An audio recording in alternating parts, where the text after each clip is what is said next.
Magandang araw po sa inyo, Sir Blair. Lalong-lalo na po sa mga giliw ninyong tagapakinig at tagasuporta sa inyong YouTube channel.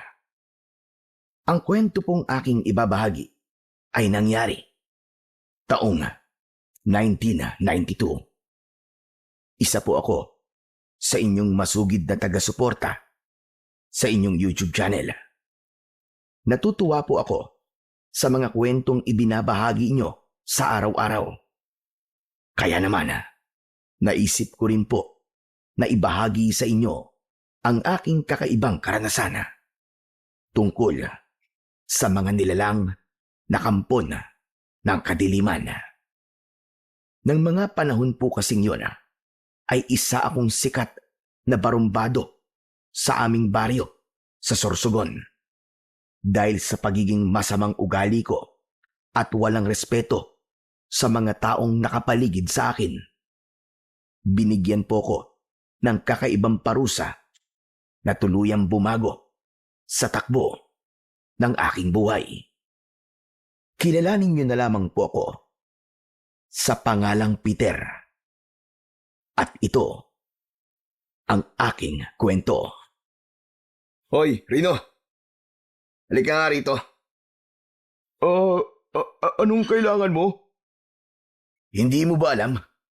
Lahat ng dumadaan sa tapat ng aming lamesa, kailangan magbigay sa amin ng pambili ng alak. Oo nga naman, Rino. Para ka namang walang pakisama niyan eh. Amin na nga yung dala mong pera. Uy, tamang-tama lang pala ang dating mo. Malapit nang maubos ang laman ng bote ng alak namin eh. Naku, pasensya na kayo, Tulip, Peter. Pero para kay Lolo kasi ang perang to eh. Pambili ko ng ulam at gatas para sa kanya. Ano sabi mo? Tinatanggihan mo ba kami, ha? Hindi naman sa ganoon, Peter. Kaya lang, talagang wala nang iba eh. Ito na lang ang natira. Para to sa akin, Lolo, na may sakit eh. Wala akong pakialam kung may sakit pa ang lolo mo. Ang gusto ko, ibigay mo sa akin ang perang hawak mo para may pambili kami ng alak. Naiintindihan mo ba ako? O baka naman gusto mo pang masaktan, ha? Aray, teka sandali lang, Peter. Bitiwan mo braso ko, nasasaktan ako eh. Talagang masasaktan ka kapag di mo binigay sa akin ang perang hawak mo. Ano? Ibibigay mo ba o hindi? Hindi talaga pwede, Peter eh. Iba na lang ang hingiin mo sa akin. Huwag lang ang pera na to. Parang awa mo na. Wow, pare. Ang tigas na ni Rino ah. Mukhang papalag na. Lintik na. Hindi pwede sa akin ang nagmamatigas. Ano? Ibibigay mo ba o babasagin ko ang bote ng alak sa ulo mo? Ano? Nakikiusap naman ako sa'yo, Peter. Huwag mong gawin sa akin to. Aray, bitiwan mo ang braso ko pakiusap. Isa pa, araw-araw naman ako nagbibigay sa inyo ng pera. Ngayon lang naman hindi. Dahil para talaga to sa may sakit kong lolo eh. Maawa naman kayo. Hindi ba't sinabi ko sa'yo na wala akong pakialam sa lolo mong panot? Matigas ka. Kung ayaw mo magbigay, itong nararapat sa'yo. Isang malakas na tunog mula sa nabasag na bote ang umalingaw-ngaw sa tapat ng tindahan ni Aling Mila. Kasunod ng pagbagsak sa lupa ng duguan na si Rhino. Nabitiwan niya ang 100 piso habang nakapikit ang kanyang mga mata dahil sa umaagos na dugo nito mula sa pumutok niyang noo. Dinampot naman ni Tulip ang pera habang nakangisi ng nakakaloko. Nagkagulo ang mga taong naroroon at bumakas ang galit sa kanilang muka. Binitiwan ko ang basag na bote at galit kong dinakot ang damit ni Rino. Saka ko siya sinigawan sa kanyang muka. O ano? Sa susunod kasi, kapag meron akong hinihingi sa'yo, magbigay ka na kagad para hindi ka na nagkakaganyan. Naiintindihan mo ba ako? Dahil ang pinaka-ayoko sa lahat ay yung pinapahirapan pa ako. Kahit ilang bote pa ng alak ang ipalo mo sa ulo ko, hindi ko talaga ibibigay sa'yo natitirang pera ko. Para kay lolo to eh. Kaya sige na, ibalik niyo na sa akin ang pera ko. Napakahayop mo. Aba, talagang pumapalag na si Rino, Peter. Hayop ka raw. Banatan mo na. Hindi pwedeng sumasagot-sagot siya ng ganyan sa'yo. Huwag mong hayaan na humaba pa ang sungay niyan para kalabanin ka. Kaya sige na, banatan mo na ang pagmumukha ng hayop na yan. Dahil sa udyok ng aking kaibigan na si Tulip, walang awa kong pinagsusuntok sa mukha si Rino. Malaki at matigas ang aking kamao, kaya ganong kalakas na lamang ako kung manuntok. Si Rino naman, medyo may katabaan, pero ampaw ang katawan. Pero ni katiting na awa ay wala akong nararamdaman para sa kanya. Basta ang ikinasasama lamang ng aking loob ay ang ipinahiya niya ako sa harap ng maraming tao. Aray! Tama na! Tama na! Hindi lang yan ang aabuti mo sa akin. Sa oras na tumanggi ka pang magbigay ng pera sa akin. Naiintindihan mo ba ako? Ha? Sagot! Oo na. Bitiwan mo na ako. Huwag mo siyang bitiwan, tol. Suntukin mo pa siya sa mukha ng magtanda. Tama na. Hindi na ako ulit. Hindi na. Peter! Bitiwan mo si Rino! Anong ginagawa mo sa kanya? Naibaba ko ang aking kamao nang dumating si Lolo Sendong. Hawak niya ang tungkod habang nagmamadali siya sa paglapit sa akin. Hala, sige! Pakawalan mo si Rino! Ano na naman bang kalokohan ito? Wow, tol. Kahit kailan talaga. Kontrabida palagi ang lolo mo sa atin. Huwag kayong makialam dito, Lolo Sendong. Wala kayong kinalaman sa away namin ng hinayupak na to. Anong walang kinalaman, ha? Tingnan mo nga ginagawa mo kay Rino. Hindi ka na ba naaawa sa kanya? Maawa? Anak naman ng putya, oo. Malakas pa yata to sa kalabaw eh. Kung binigay na lang kagad niya sa akin yung pera kanina, di sana, hindi ko na siya pinalo ng bote sa ulo. Tama nga naman, tanda. Kaya mabuti pa, bilhan mo na lamang kami ng alak ni Peter nang hindi na namin guluhin si Rino. Di ba? Isa ka pa. Wala kang kwentang kaibigan ng aking apo. Imbis na umawat ka, inuudyokan mo pa. Ang mabuti pa iwan mo na si Peter at maghanap ka na ng kagaya mong asal hayop. Wow! Umayos kang matanda ka, ha? Akala mo siguro di ako pumapatol sa matatanda. Kahit lolo ka pa ni Peter, papatulang kita. Sige, subukan mo. Nagmabali ang tungkod ko sa katawan mo. Lolo Sendong, pwede ba? Umalis na lang kayo rito. Ang lakas ng loob ninyong maghamon matanda na kayo. Wala na kayong ibubuga para lumaban. Kaya mabuti pa, umuwi na lang kayo. Ikaw ang walang lakas, Peter. Ang may hina lamang nakagaya ni Rino, ang kinakaya-kaya mo. Kaya kung ipagpapatuloy mo kalokohan mo, mas gugustuhin ko pang makulong ka kaysa pabayaan ka sa mga ginagawa mong kahayupan. Hanep, ipakukulong niyo ako? Apo niyo ako Tapos mas kakampihan niyo pa si Rino kaysa sa akin? Grabe, ang lupit niyo rin, no? Ikaw ang malupit, Peter. Hindi ako. Wala kang awa. Isa pa, wala akong kinakampihan sa inyong dalawa ni Rino. At saka hindi ko kayang kampihan ang barumbadong tao na kagaya mo. Nakakahiya ka. Wala kang kahihiyan. Kanino ako mahihiya? Sa inyo? Sa ibang tao? Aba, hindi ba't kayo naman na naging dahilan kung bakit ako naging ganito? Di ba? Kung gusto nyo magkampiyan kay ni Rino, magsama kayong dalawa. Wala akong pakialam. O yan, isaksak nyo sa baga nyo ang tarantadong yan. Mabilis kong itinayo si Rino at pinagtulakan ko siya papunta kay Lolo Sendong. Pasuray-suray na naglakad si Rino, kaya inalalayan siya ng matanda. Kaya naman mas lalong nagnit-ngit ang aking kalooban dahil mas inalala pa ni Lolo Sendong ang ibang tao kesa sa akin. Tol, papayag ka ba na ganyanin ka ng sarili mong lolo? Naku, kung sa akin yan, hindi ako makakapayag. Parang nakakainsulto eh. Huwag ka nang makialam sa pamilya namin, Tulip.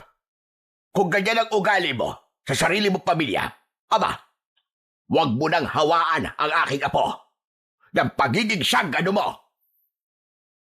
Dahil sa sinabing yon ni Lolo Sendong, nagalit si Tulip at sinuntok niya ito. Bumagsak ang matanda sa lupa. Imbis naman na tulungan ko si Lolo Sendong, ngumisi pa ako ng nakakaloko. Ganun kasama ang ugali ko noon. Nakita ko naman na inalalayan siyang tumayo ni Rino. Naku, Lolo Sendong. Ayos lang po ba kayo? Ayos lang ako, Rino. Huwag mo kong alalahanin. Aalalayan ko na po kayong tumayo, Lolo. Pagkatapos alalayan ni Rino si Lolo Sendong, galit siyang sumigaw at dinuro kaming dalawa ni Tulip. Wala kayong galang sa matanda. Lalo-lalo ka lang, Peter. Kaya mo tiisin, nasaktan ng ibang tao si Lolo Sendong. Napakawalang kwentang tao mo talaga. Ano ka mo? Baka basagin ko ng tuluyan yung pagbumukha mo. Tarantadon to ah. Peter, sige na, basagin mo ng pagbumukha ng hayop na yan. Parang naghahamon eh. Nakakainit ng dugo eh. Isa ka pa, Tulip. Imbis na itama mo ang pagkakamali ni Peter, inuudyukan mo pa na gumawa ng masama. Balang araw, mararanasan nyo rin ang karma. Kapag dumating ang oras na yun, pagsisisihan nyo ang lahat ng kasamaang ipinapakita nyo sa mga tao. Lalong-lalo na sa matatandang kagaya ni Lolo Sendong. Tandaan nyo yung sinabi ko sa inyo. Hoy! Lalaking ulit ba na mukhang tipaklong? Huwag mo akong maduro-duro ha. Baka putulin ko yung daliri mo. Kanina pa ako nagtitimpi sa'yo. Isa pa. Ang totoong karma ay ang pagbumukha mong kwadrado.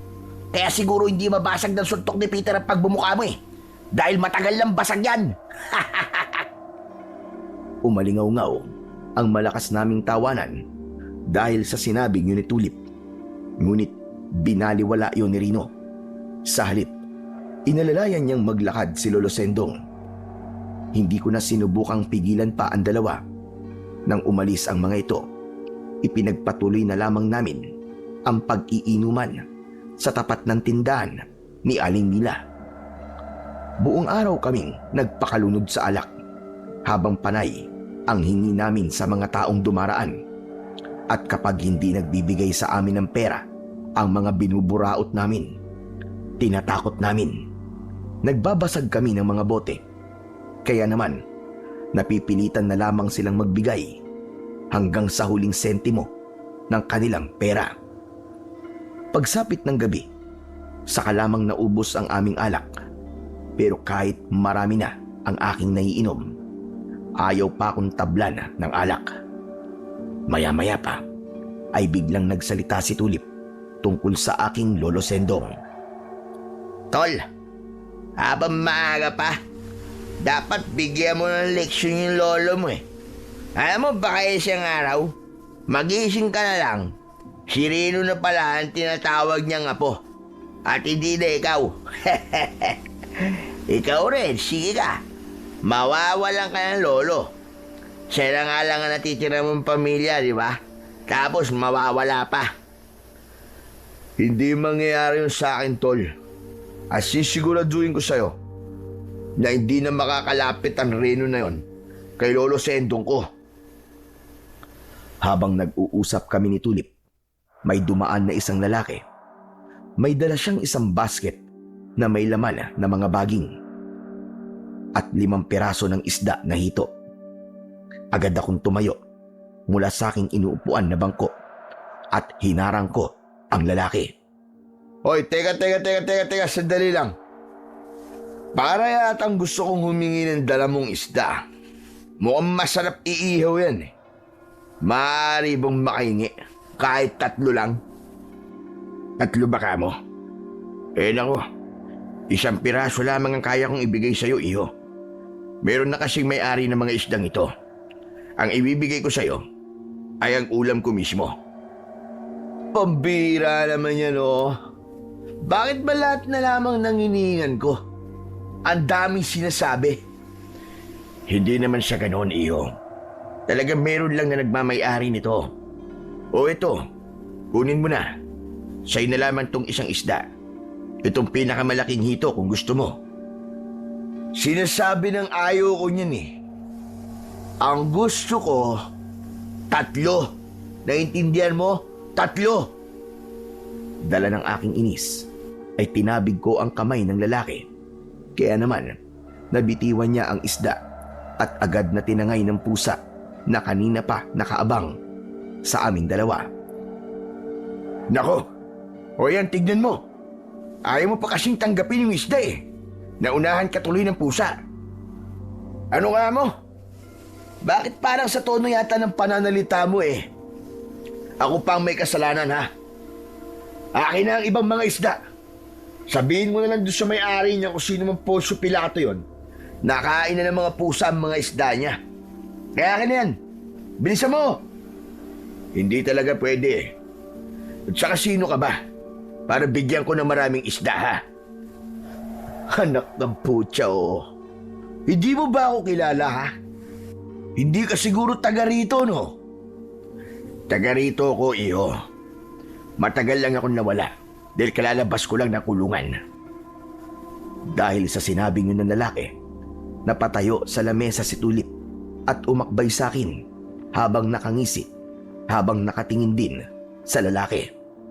Wow, tol! Magandang pagtripan ang mga nanggaling sa kulungan, di ba?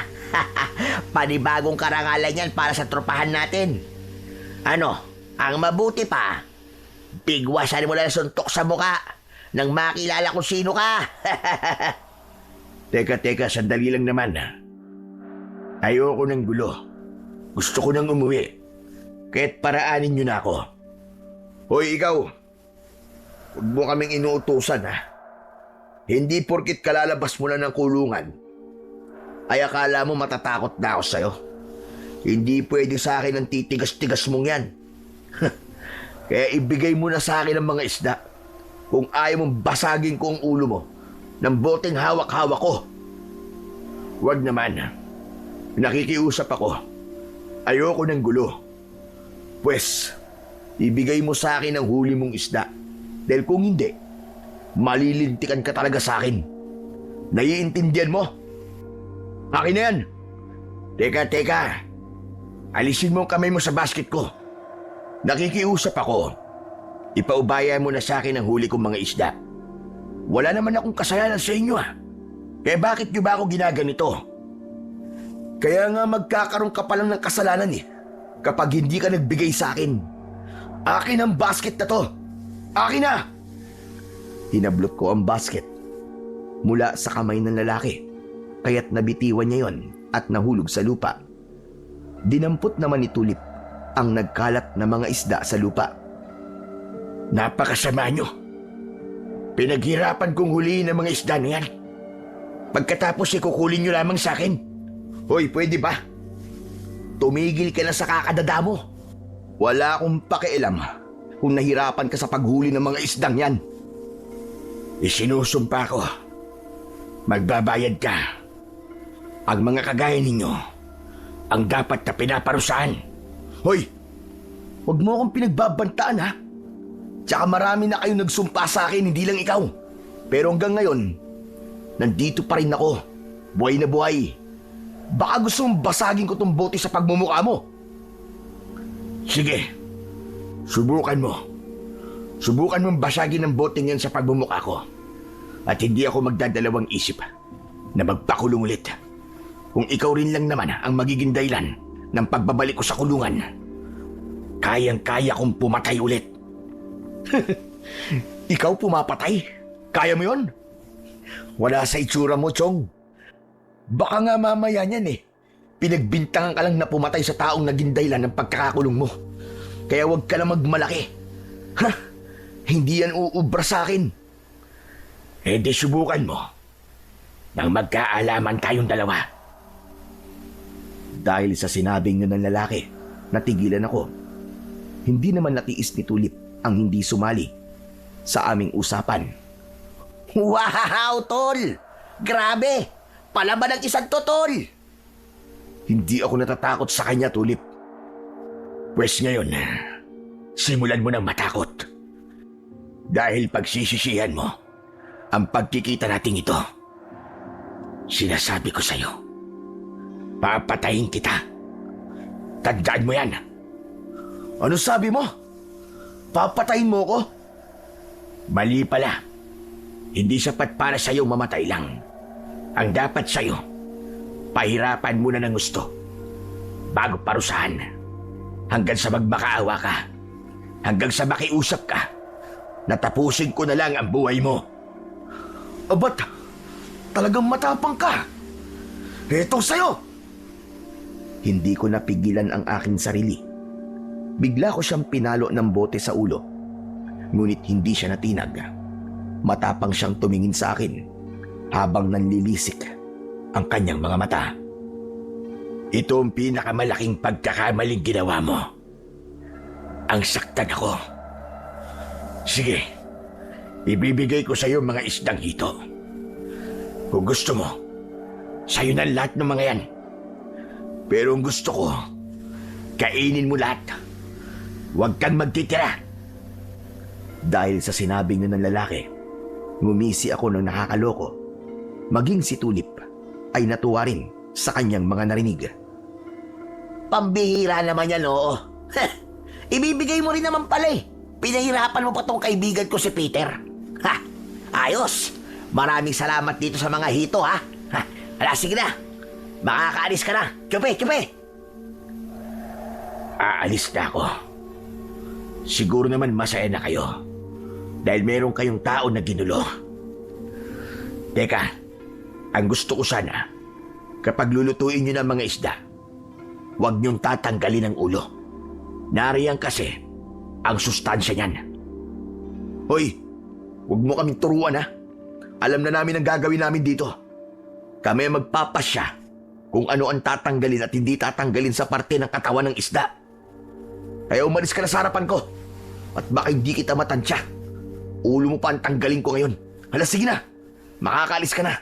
Naaalibadbaran ako sa'yo. Hindi ko alam kung bakit biglang bumundol ang kaba sa aking dibdib. Bigla kasing nagpaubaya ang lalaki. Umalis siya sa aming harapan. Ngunit habol ko pa rin siya ng tingin. Iniisip ko, sino ba talaga ang lalaking yon? Maya-maya pa, biglang dumating si Lolo Sendong. May dala siyang tungkod, kasama ang mga tanod. Yun ang palatandaan na sinusundo niya na ako. Nang makalapit sa akin ang matanda, habol niya rin ng tingin ang papalayong lalaki. Talaga bang wala ka nagkahihiyan, ha? Pati lalaking yon pinagtripan mo. Kinuha mo pa ang kanyang mga nahuling isda. Ang kapal ng mukha mo.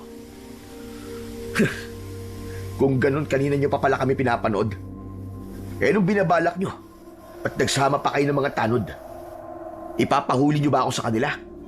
Oo, dahil nakita nila ang ginawa mo kay Osme. Osme pala ang pangalan ng lalaking yon. Teka, huwag niyong sabihin kakampihan niyo na naman ng ibang tao kesa sa akin na sarili niyong apo. Wala akong kinakampihan at panahon na para putulin niyang lumalaki mong sungay hanggat maaga pa. Layuan mo ang taong yon. Layuan mo si Osme. Sinasabi ko sa'yo, kung ayaw mo magsisi at mapahamak sa bandang huli. Wala akong pakialam sa mga sinasabi niyo, Lolo Sendong. Abat lintik na to, ha? Kung kausapin mo ko parang hindi mo ako lolo. Talagang hindi. Tumabi-tabi nga kayo sa daraanan ko at baka pati kayo isamain sa akin. Talaga bang ganyan ka nakasamang hayop ka? Ay, nako, pwede ba? Umalis ka sa harapan ko. Tsaka wag niyo na akong pinakikialaman at sinusundo na para bang bata. Baka pati kayo hindi ko na matansya eh. Hindi kita sinusundo. Narito ako para ipakulong kang tarantado ka. Dahil malala na ang pagiging barumbado mo at pagiging bastos mo. Barumbado, bastos. Sus!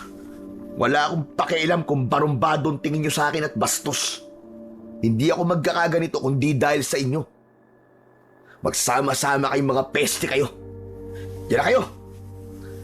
Hindi umalis sa aking harapan si Lolo Sendong. Kaya dala ng aking galit, sinipa ko siya sa tagiliran at bumagsak siya sa lupa. Kaya naman, lumapit na sa akin ang mga tanod kasama si Kapitan. Agad nila akong hinawakan sa tigkabilaan kong braso. Ganon din si Tulip na lumaban pa sa mga tanod. Pero dahil may mga hawak silang batuta at arnis, wala na kaming nagawa. Nabitiwan din ni Tulip ang isdang kinuha namin mula kay Mang Osme. Sige na ho, Kapitan. Dalhin niyo na po ang walagyan yan. Ikulong niyo. At bukas niyo na lang palabasin nang hindi na manggulo pa rito. O kung gusto niyo, ikulong niyo siya hanggang mabulok. Talaga palang kayang-kaya niyo itong gawin sa akin, ha? Peter, ano ba nangyayari sa matandang yan? Nasisiraan na yata ng ulo yan eh. Ewan ko ba? Baliw na yata ang matandan to. Hindi ako ang baliw, kundi kayong dalawa. Ginagawa ko lang ito para sa mas ikabubuti nyo at ikabubuti ng mga taong nakatira dito na piniperwisyo nyo. Eh bakit pati ako nadamay? Abat dapat lang na madamay ka, Tulip. Dahil palagi mong inuudyokan na gumawa ng masama ang apo ko. Ako? Ako pa nag-uutos kay Peter na gumawa ng masama, ah? Wow naman, Tol, ang lakas ng arrive ng lolo mo. Ang tingin yata sa'yo ng lolo mo ay isang batang paslit na walang sariling isip, na sunod-sunuran lang na parang asong aw-aw. Pasensya ka na, Tol, ha? Pati ikaw nadadamay sa kalokohan ni Lolo Sendong. Lo, ano ba? Pwede ba? Pakawalan niyo na kami. Hala, sige na. Ikulong niyo na sila, Kapitan. Nakita niyo naman po kanina kung anong ginawa nila kay Osme at sa akin. Anak ng putya, oo. Ipapakulong niyo talaga ako? Kung yan lang ang nag-iisang paraan para matigil ka na sa mga pinaggagawa mong kawalagyaan, hindi ako magdadalawang isip na ipakulong kang talaga. Kailangan mong makulong para magtanda ka. Hayop kang matanda ka. Ang dapat sa'yo namamatay na. Sana nga, namatay na lang ako at hindi na lang kita binuhay. Tandaan mo to. Kapag nakalabas ako, umanda ka. Pagsisisihan niyo to. Kaya mo na siya, Tol. May araw din sa akin na matandang yan. Sige na, Kapitan. Kayo na bahala sa mga yan. Gawin niyo ang lahat para hindi sila makatakas. Hindi kami mabubulok sa kulungan. Dahil sisiguraduhin kong makakalaya rin kami bukas na bukas. At simula sa araw na to, wala na. Pinuputol ko na ang ugnayan nating dalawa. Sana nga ganun yung kadali. Sana nga maputol na ang ugnayan natin sa isa't isa. At kapag dumating ang araw na yon, kasabay na matatapos ang responsibilidad ko sa'yo bilang apo ko. Hoy, tanda! Hindi ko kailangan ng responsibilidad mo. Wala akong panahon sa mga responsibilidad na sinasabi mo. Ang alam ko, ikaw ang dahilan kung bakit wala akong mga magulang ngayon. Kaya ako lumaki ng ganito. Kasalanan niyo to! Kasalanan niyo! Ang kasalanan ko ay yung hinayaan ko mabuhay ka. Ang kasalanan ko ay yung tinanggap kita sa buhay ko. Pinagsisisihan ko na tumupad ako sa isang pangako. Napakawalang utang na loob mo. Kung alam ko lang nalalaki ka ng ganyan, hindi na sana kita inalagaan. Sinusumbatan niyo ba ako? Oo, sinusumbatan kitang hayop ka. At pinagsisisihan kong naging apo kita. Sana dumating na ang araw na maparusahan ka sa kasamaan ng ugali mo, sa pagiging barumbado mo, sa pagiging bastos mo. Sana makahanap ka ng katapat. At kapag dumating ang araw na yon, huwag na huwag kang hihingi ng tulong sa akin at magmamakaawa. Yun ang unang pagkakataon na nakita kong nagalit sa akin si Lolo Sendong. Kaya naman, naramdaman ko ang kakaibang sakit mula sa aking dibdib. Hala, sige na, Kapitan. Dalhin niyo na mga walang kwentang tao na yan. Tumango si Kapitan Lando kay Lolo Sendong. Kinaladkad kami papunta sa barangay hall. Mas lalong nagnitngit ang aking kalooban dahil yun ang unang beses na ipinakulong ako ng matanda. Sinabi ko sa aking sarili na sa oras na makalabas ako ng kulungan ay maghihiganti talaga ako kay Lolo Sendong. Hanggang kinabukasan, pinalaya rin kami ni Kapitan. Pambihirang buhay to. Pati ako nadamay sa katangahan ng lolo mo, tol eh. Anong binabalak mo ngayon, ha? Hindi ba tayo gaganti sa kanya? Pabayaan mo akong dumiskarte, Tulip. Lagot sa akin ang matandang yun. Makikita talaga niya. Ba't dapat lang? Dahil kung ang lolo mo mismo ang nagpakulong sa atin, lintik lang ang walang ganti. Walang kamakamag-anak kapag ako nagalit. Sinasabi mo ba? Nasaktan ko ang sarili kong lolo? Ganun ba? Oo naman. Hindi ba't yun naman talaga nararapat nating gawin? Kung nakaya niyang ipakulong ka, ibig sabihin nun, wala ka talagang halaga sa kanya. Dahil sa bugso ng aking damdamin, iniwan ko si Tulip at nagmamadali akong umuwi sa bahay. Pagdating ko sa aming tahanan, nadatnan ko si Lolo Sendong. Abala siya sa pagsisibak ng kahoy. At kahit na nakita niya na ako, hindi siya tumigil sa kanyang ginagawa. Kaya naman, nilapitan ko siya habang nakakuyom ang aking mga kamao. Ang galing nyo rin, no? Umaasta kayo na parang walang nangyari. Wala akong panahon makipagtalo sa'yo, Peter. Tsaka imbis na magalit ka, bakit hindi ka nalang bumalik sa pagtitinda ng mga prutas nang may silbi ka naman kahit papano? Dahil simula ngayon, ikaw na ang bubuhay sa sarili mo. Talaga? Kaya kong buhayin ang sarili ko kahit wala kayo. Alam ko. Kaya nga hindi mo na ako nire-respeto, di ba? Dahil kaya mo na mabuhay nang wala ako. Pagkatapos kong alagaan ka, yan pa ang isusukli mo sa akin? O sa bagay, ayoko na rin namang mag-alaga ng barumbadong kagaya mo. Sinabi nang wag niyo akong tatawaging barumbado eh. Hindi ako barumbado. Ayoko lang magpakita ng kahinaan sa iba. Hanggang kailan ka ba makukulong sa nakaraan mo? Hanggang kailan mo ba isusumbat sa akin ang mga nangyari sa mga magulang mo, ha? Hindi pa ba sapat sa'yo na kaya sila namatay ay dahil din sa'yo? Dahil ikaw ang iniligtas ko mula sa mga aswang na undin. Aswang. Puro na lang kayo aswang. Yan na lang palagi ang bukang bibig nyo. Huwag nyo na akong lokohin, Lo. Hindi ako tanga. At matanda na ako. Alam ko kung ano ang kwento tungkol sa mga aswang. At alam kong kwento lang yun ng mga matatanda na kagaya ninyo. Na panakot sa mga bata. Kung ayaw mo maniwala, wala na akong magagawa. Ngunit sana dumating ang araw na magising ka na sa katotohanan dahil lahat ng ginagawa kong ito ay para sa iyo. Kung minsan, sinasabi ko sa aking sarili, sana namatay na lang ako nang hindi ko nakikita at nararamdaman kung ano ang sakit ng ginagawa mong pagtrato sa akin. Palagi nyo na lamang pinamumukha sa akin na masama ako.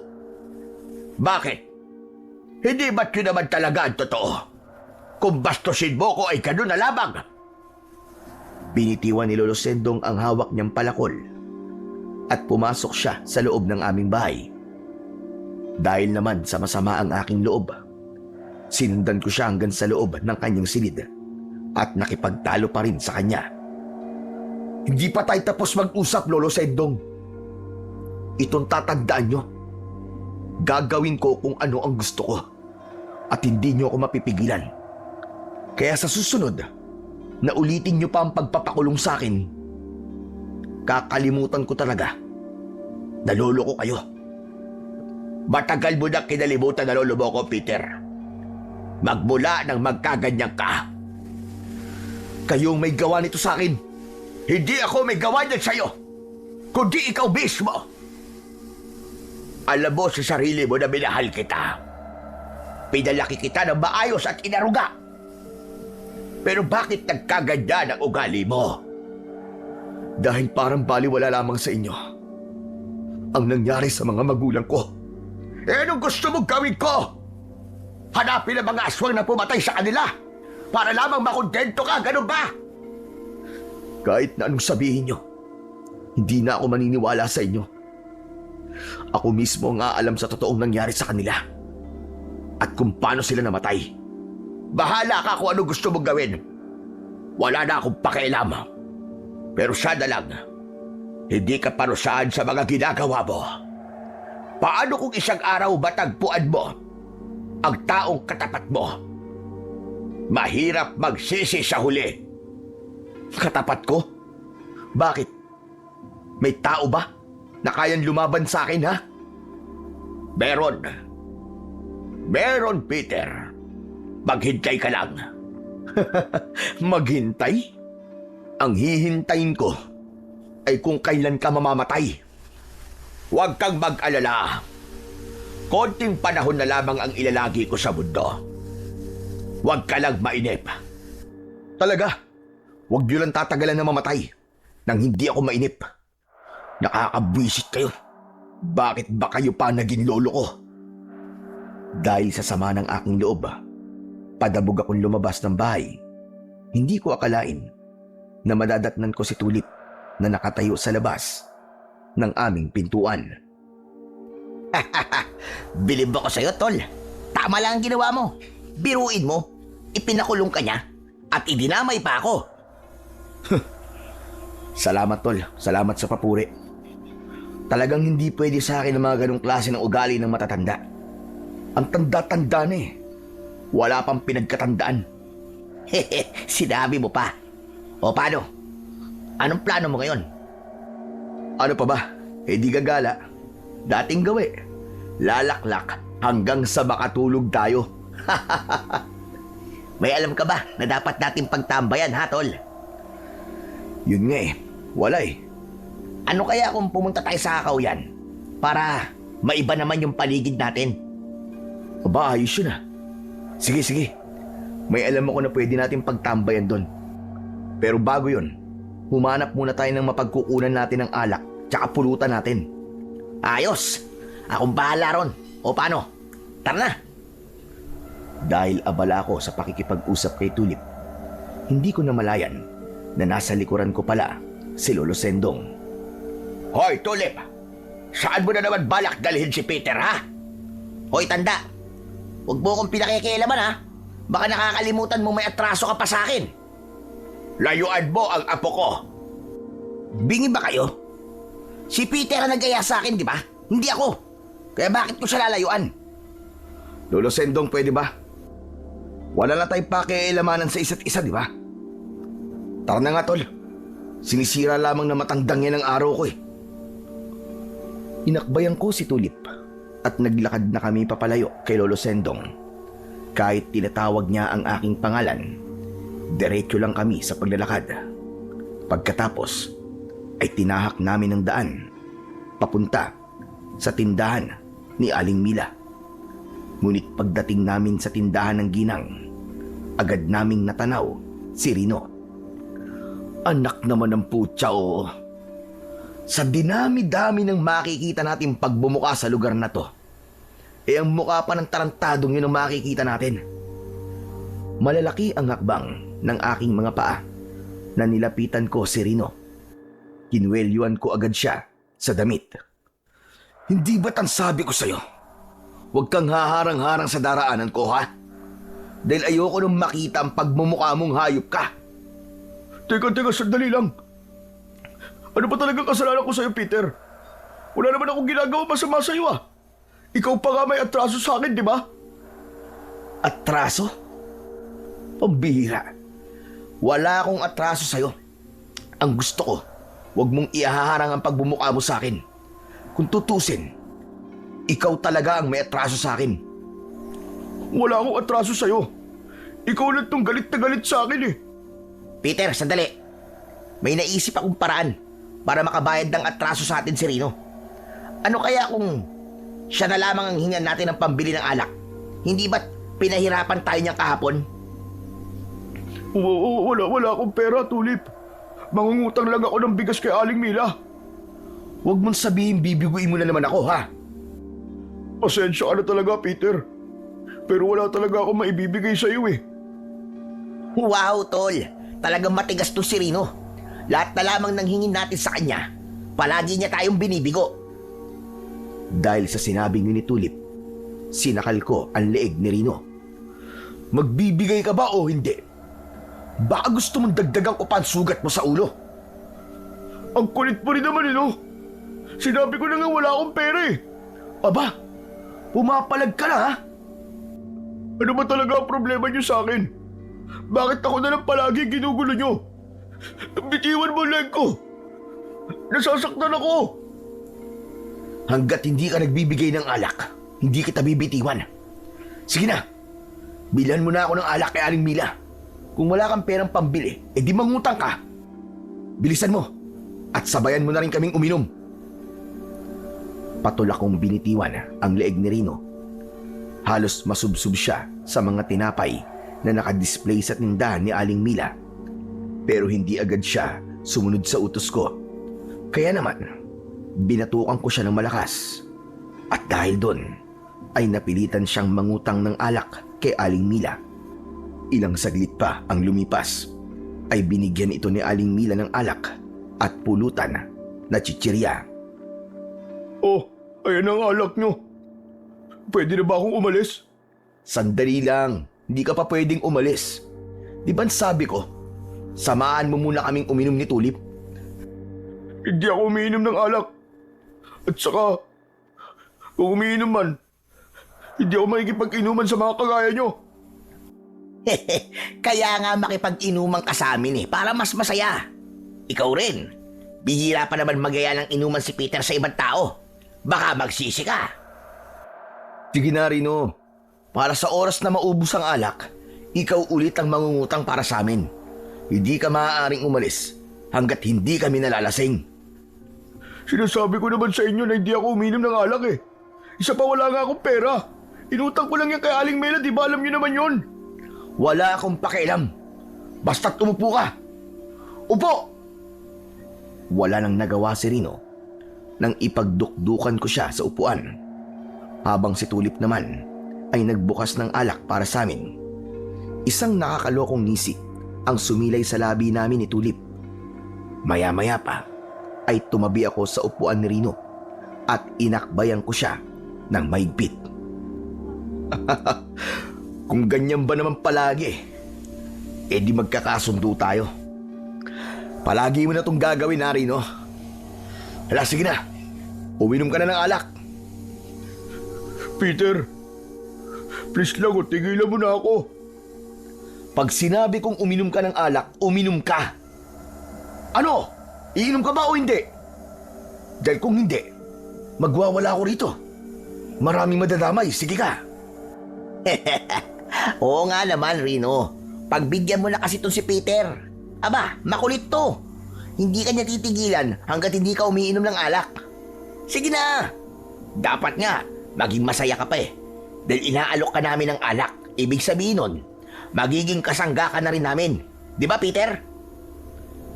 Itinaas ni Tulip ang baso na may laman na alak. Ibinigay niya yon kay Rino. Walang nagawa ang binata, kundi ang tanggapin ang baso at napilitan siyang inumin yon. Yan, ganyan nga. Nang masaya tayo pare-pareho dito. At dahil sa sobrang saya ko ng mga sandaling yon, hindi ko namalayan kung gaano nakarami ang naiinom naming alak. Lahat ng mga yon ay galing kay Rino. Inutang niya sa tindahan. Nawala ang galit ko sa kanya at napalitan ng tuwa dahil sa wakas, meron nang magsusuporta sa amin ng alak. Maya-maya pa ay bigla kong naramdaman ang labis na antok hanggang sa hindi ko na napigilan ang aking sarili nang sumubsob ako sa lamesa para matulog. Kinabukasan, naramdaman ko ang lubid na nakagapos sa aking mga kamay. Kahit nakapikit ako, alam kong nakatali ako sa katawan ng puno. Dahan-dahan ako nagmulat ng aking mga mata at tumambad sa aking harapan ang malawak na kakawian. Inilinga ko ang aking paningin sa paligid at ganun na lamang ang panlalaki ng aking mga mata nang makita ko sina Rino at Tulip. Nakagapos din sila sa puno ng mahogani. Tulip? Rino? Gising! Hoy! Magsigising kayo! At dahil malakas ang boses ko, agad na nagising si Rino.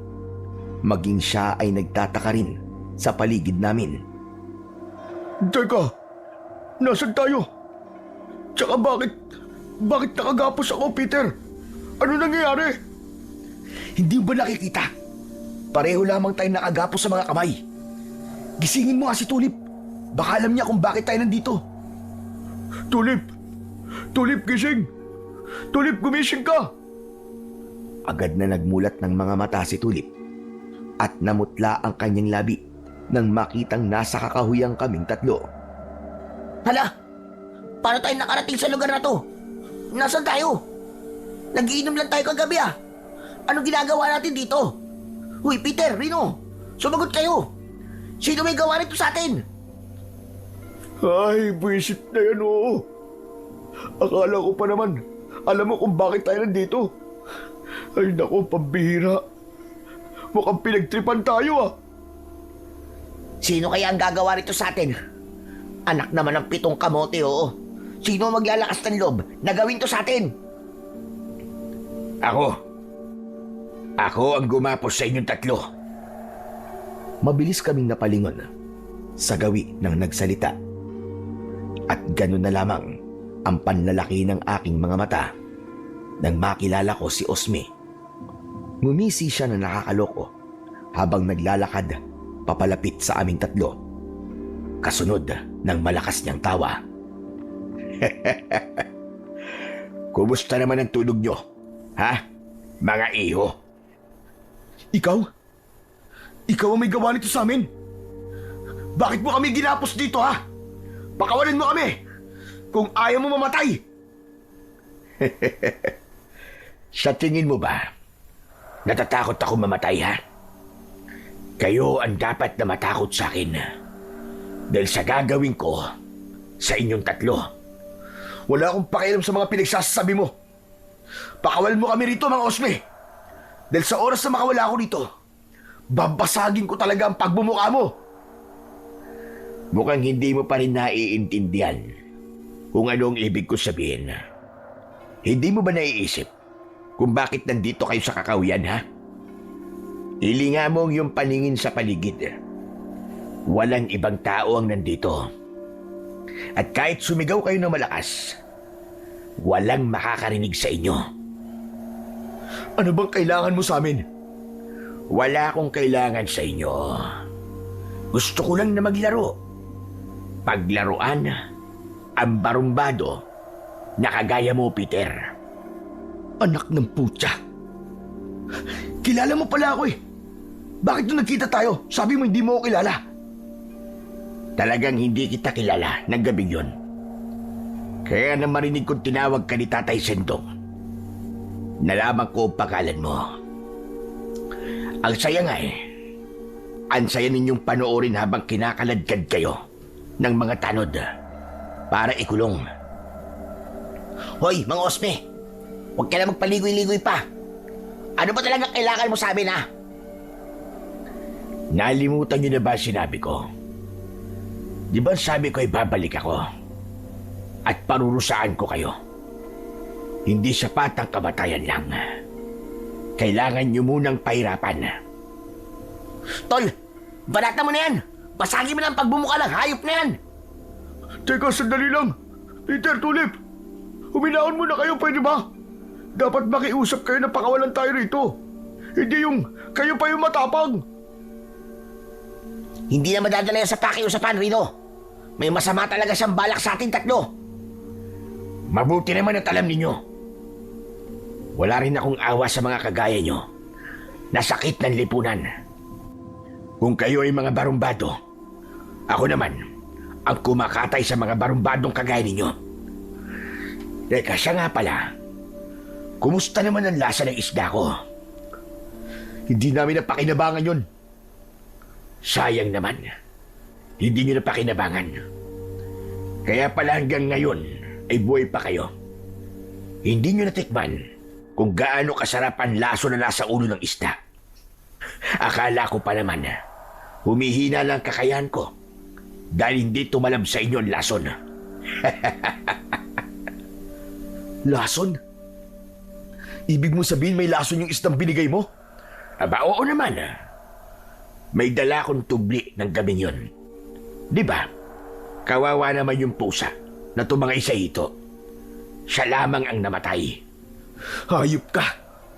Balak mo talaga akong patayin, ano? Ikaw naman talagang makulit, hindi ba? Hindi ko ibinibigay sa iyong isda. Pero mapilit ka eh. Isa pa, hindi ito tungkol sa lason. Narito kayo para ipatikim ang parusa ko sa inyo. Ang daming pansat sa tayop ka. Pakawalan mo kami rito nang makita mo ang hinahanap mo. Hindi kita pakakawalan, Peter. At lalong hindi ko tatanggalin ang mga gapos ninyo sa inyong mga kamay. Hanggang sa pagsapit ng gabi. Gusto kong makita ninyo ang mga nilalang na naninirahan dito sa kakauyan. Alam niyo bang sa gagawin kong ito ay mawawala ang katapangan nyo? Ipapain ko kayo sa mga aswang na undin. Hayop ka! Ano bang pinagsasasabi mo? Nababaliw ka na! Matagal na akong baliw, tanga. O ano? Natatakot ka na siguro, no? Aba, dapat lang. Pakawalan niyo ako rito, Mang Osme. Wala naman akong atraso sa inyo eh. Wala akong kasalanan. Hindi na. Damay ka na rin dito. Anong gagawin niyo sa amin? Tsaka, bakit naglalagay kayo ng mga isda na hito sa pano namin? Ano ba binabalak niyo? Kagaya na sinabi ko, kayong tatlong magiging paing ko sa mga aswang na undin. Matagal na silang namiminsala sa baryo natin. Para naman may pakinabang ang mga katawan nyo. Kalukuhan ng aswang na undin. Huwag mo kaming pinaglololoko. Kapag nakita mo na ang aswang na undin, sisiguraduhin kong maniniwala ka na. Matagal na silang pumapatay ng mga tao na inililihim naman ng magaling ninyong kapitan. Teka, sandali lang. Sandali! Ano bang gagawin niyo sa baging na yan, ha? Pagmasdan mo kung paano ako gumawa ng lason. At sa oras na mainim ninyo ang katas ng tubli at mailagay ko sa inyong balat ang ibang likido nito, magiging mabango kayo sa pag-amoy ng mga undin. Kayo ang pinakamaganda kong pain sa mga aswang na yun. Wala ka na. Nasisiraan ka na ng ulo. Kayo masisiraan ng ulo. Lalong-lalo ka na, Peter. Magkakandaihi ka sa salawal dahil sa labis sa takot at isusumpa mo ang araw na ito. Naupo si Mang Osme sa tapat ng malaking bato habang hawak ang baging. Pinitpit niya yon gamit ang bato. Saka piniga at inilagay sa malinis na bao. Hanggang sa lumapit siya sa akin. Oh, inumin mo na ito. Ayoko. Ilayo mo sa akin yan. Tsaka anong klaseng likod ba yan, ha? Basta inumin mo ito. Dahil kung hindi mo ito iinumin, mapapadali ang buhay mo. Hindi ako natatakot mamatay. Kaya tapon mo na yan. Kung gusto mo, ikaw na lang ang uminom yan. Hindi uubra sa akin ang pagmamatigas mo, iho. Sige na, inumin mo na ito. Inumin mo na ang katas ng baging na tubli. Sapilitan akong pinainom ng likido ni Mang Osme. Piniga niya ang aking panga, kaya napilitan akong ibuka ang aking bibig. Kasunod ng pag-ipit niya sa aking ilong, kaya sa paghigop ko ng hangin, isinabay niya ang likido mula sa bao. Nalasahan ko ang pait nun at gumuhit yon sa aking lalamunan hanggang sa dibdib, papunta sa sikmura. Bigla kong naramdaman ang pag-init ng aking katawan. Kaya naman, mas lalong nagpumiglas si Narino at Tulip dahil sa labis na takot. Anong ipinainom mo sa kaibigan ko, ha? Anong pinainom mo sa kanya? Pakawalan mo na ako, Mang Osme, para kawa mo na. Wala naman akong kinalaman sa gulo niyo eh. Huwag kayong mainip. Iinom din kayo nito. At hinding-hindi ko kayo pakakawalan. Ano ba pinainom mo sa akin, hayop ka? Bakit ganito ang pakiramdam ko? Bakit ang init? Ang tawag sa likido na ipinainom ko sa'yo ay lason na tubli. Yan ang isang uri ng baging na may katas na nakakalason at madalas ay ginagamit sa panguhuli ng mga isda. Ang epekto niyan sa isda ay kamatayan. Ngunit sa tao, iba ang epekto niyan. Ano? Anong epekto? Sabihin mo. Anong epekto nito sa mga katawan namin? Magiging isa kang ganap na aswang na undin. Walang ibang lunas, kundi ang patayin ng kapwa mo aswang. Makakawala ka lang sa pagiging aswang mo kapag nakuha mo na ang mutya ng kanilang pinuno. Yun ay kung makakaligtas ka pa sa gagawin ko sa'yo. Hindi kaagad ako nakapagsalita. Lalo na nang lumapit si Mang Osme, kina Tulip at Trino. Pinainom niya rin ang mga ito ng katas ng tubli. Halos masuka sila sa mapait na lasa nun. Kasunod ng pagpapahid niya ng katas sa aming mga balat, ramdam na ramdam ko ang anghang ng tubli na lalong nagpainit sa aking balat. Hindi ka magtatagumpay sa mga binabalak mo, hayop ka! Nagtagumpay na ako, Peter. Dahil sa oras na umepekto ang lason sa katawan mo, maninikip ang dibdib mo. Mahihirapan kang huminga at manginginig ang buong katawan mo. Pero bago yun, mararanasan mo munang maging isang halimaw, nakakain ng hilaw na karne. At sa kabilugan ng buwan, na hindi mo pa nakukuha ang mutya ng pinuno nila, mamamatay ka. Mamamatay kayong tatlo. Hindi! Hindi totoo yan! Hindi totoo yan! Bawiin mo sinabi mo, Mang Osme. Wala akong kasalanan sa inyo. Bakit pati ako nadadamay dito? Hayop ka! Anong kabaliwan ang ginawa mo sa aming tatlo? Bawiin mo, Lason! Tigilan mo to! Sorry, pero hindi rin mababawi. Isa pa, sa lahat ng nilason ko, ikaw ang pinakapaborito ko. Gustong gusto ko na makita ka nahihirapan at nasasaktan. Dahil naaalala ko sa'yo ang walang yakong ama na naging barumbado rin sa baryong ito. Naging siga-siga. Yan ang dahilan kung bakit galit na galit ako sa mga barumbado at siga na kagaya mo. Sige na, iiwan ko muna kayo rito. Hindi na hinintay ni Mang Osme na magsalita ako at agad na siyang umalis sa aming harapan. Pagsapit ng gabi ay mas lalong bumundol ang kaba sa aking dibdib. Hoy! Hindi ba kayo gagawa ng paraan para makatakas tayo dito? Hihintayin nyo na lamang ba na dumating ang nilalang na sinasabi ni Mang Osme? Sos! Baka naman pinaglolo ko lang tayo ng siraulong yun eh. Parang baliw na eh. Isa pa, wala namang aswang sa baryo natin ah. Peter, Tulip, sa tingin ko hindi siya nagbibiro. Nasa panganib talaga tayong tatlo. At ang nilalang na sinasabi niya, sa palagay ko ay totoo yun. Totoong may undin sa baryo natin. Ano ba sinasabi mo, Rino? Totoo mga aswang na undin. Matagal na silang namiminsala sa ating baryo. Matagal na silang itinatago ni Kapitan upang hindi magdulot ng kaguluhan sa mga tao. At ang ginawa ni Mang Osmi kanina ay isang taktika para mahuli niya ang mga aswang sa pamamagitan natin. Teka, sandali lang. Sinasabi mo bang balak talaga ni Mang Osme na ipain tayo sa mga aswang na undin, ganun ba? Oo, ganun na nga.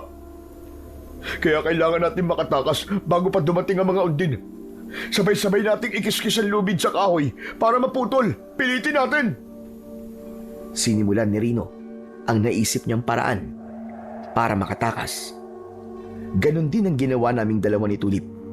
Pero bigla kaming natigilan nang marinig namin ang kakaibang huni ng palaka mula sa madilim na bahagi ng kakahuyan. Teka, sandali. Ano yun? Narinig niyo ba yun? Naririnig niyo ba yung ingay na yun? Napahinto ako sa pagsasalita nang biglang may lumuksong nilalang sa aking harapan. Kasunod ng paglitaw ng mga aswang mula sa likod ng puno. Dahan-dahan silang humakbang papalapit sa aming kinaroroonan habang nag-aagawan at nag-aaway. Tumutulo ang malapot nilang laway. Nanlalaki ang aking mga mata. Nang tumambad sa aking paningin ang makintab na kulay berde nilang balat. Halos kasing taas ko lamang ang mga aswang na undin. Malaki ang kanilang mga mata na mapula. At higit sa lahat, mukha silang mga palaka. Ganon din ang kanilang huni. Anak ng putya! Ano klaseng nilalang ang mga yan? Yan ba ang aswang na undin, ha, Rino? Maging si Rino at Tulip, hindi na rin sila makapagsalita habang papalapit sila sa aming kinaroroonan. Naaamoy ko rin ang mabahong singaw ng kanilang katawan na parabang nabubulok na laman ng karne ng hayop. Lumitaw ang malalagari nilang mga ngipin. Lumabas din ang dila ng isa sa mga aswang at dumikit yon sa aking pisngi. Ramdam na ramdam ko ang pag-iinit ng aking balat na parabang unti-unti akong nasusunog. Napasigaw ako ng malakas dahil sa labis na sakit at takot. Ah! Lumayo ka! Lumayo ka sa akin! Huwag kang lumapit! Halimaw ka!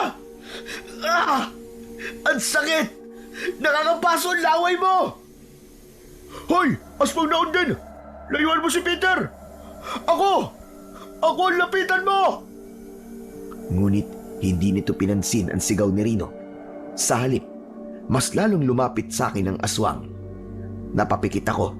Ayokong makita ang nakakatakot na itsura ng undin. Bigla akong kinagat ng aswang sa aking balikat. Napasigaw ako ng malakas dahil sa labis na sakit. Nagpumiglas ako para makawala mula sa pangil ng undin. Pakiramdam ko ng mga sandaling yon ay katapusan ko na.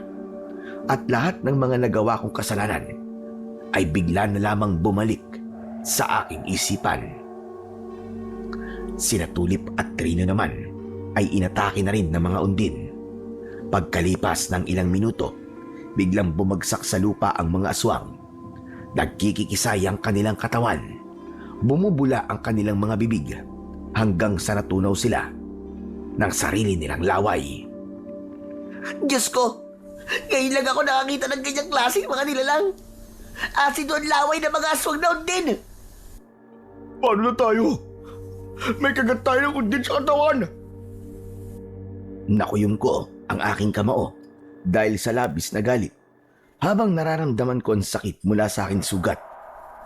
At ang natitirang undin na kumain sa mga hito ay natumba rin sa lupa.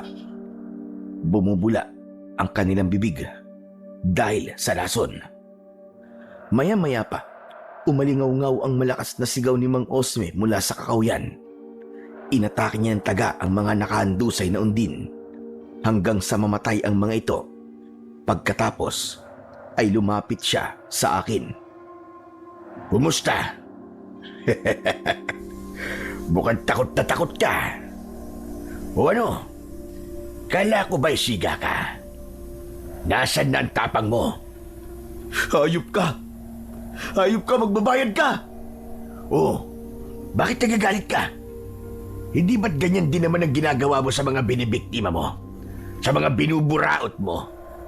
Kahit nakikiusap sila, hindi mo pinapakinggan.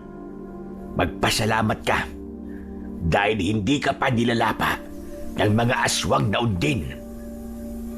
Nasisiraan ka na ng ulo. Alisin mo ang lason sa katawan ko! Kung gusto mong mawala sa katawan mo ang lason, ubusin mo ang lahi ng mga aswang na undin. Ano palagay mo sa akin, tanga? Na maniniwala sa'yo? Ginagawa mo ba to para paghigantihan ako? Sabihin mo! Hindi ko to ginagawa para lamang makapaghiganti sa'yo. Ginagawa ko to para turuan ka ng leksyon. Isa pa, gusto kong magkaroon ka ng pakinabang sa baryong ito. Tumigil ka! Hindi ka guro para magbigay sa akin ng leksyon! Tol, banatan mo na yan, Tol! Banatan mo na yan! Tumigil ka, Tulip! Isa ka ba? Kung hindi dahil sa mga panguudyok mo sa akin, hindi tayo mapahamak.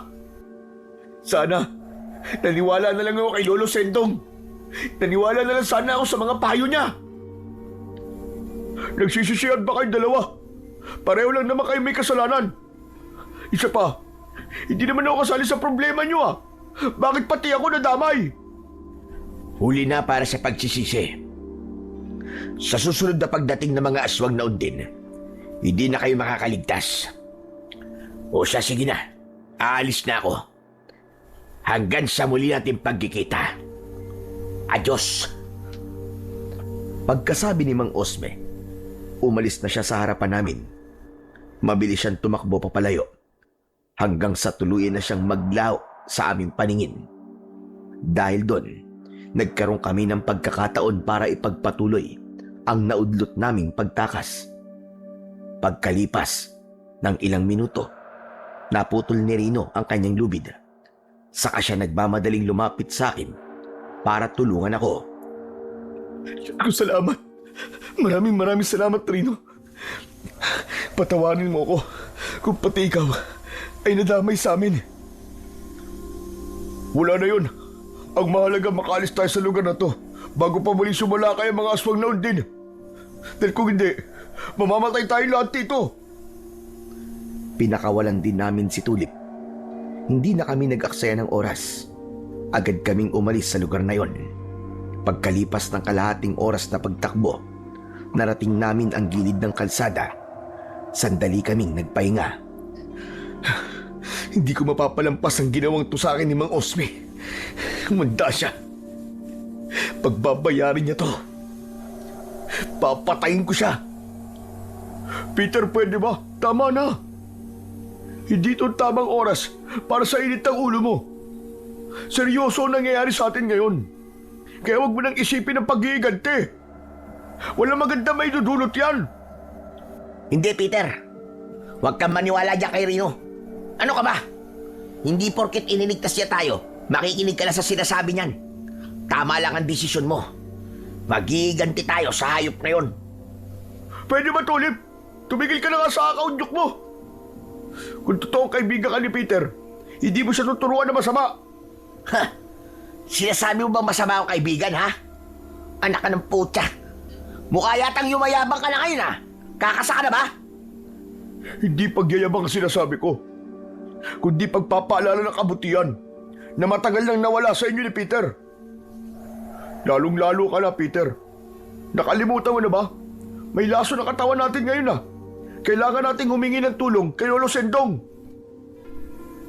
Kahit na anong mangyari, hindi ako hihingi ng tulong kay Lolo Sendong. Dahil sa kanya, kaya ako nagkaganito. Walang kasalanan si Lolo Sendong. Wala siyang ibang hinangad, kundi ang kabutihan mo lang. Hindi ko sinagot ang sinabing yon ni Rino.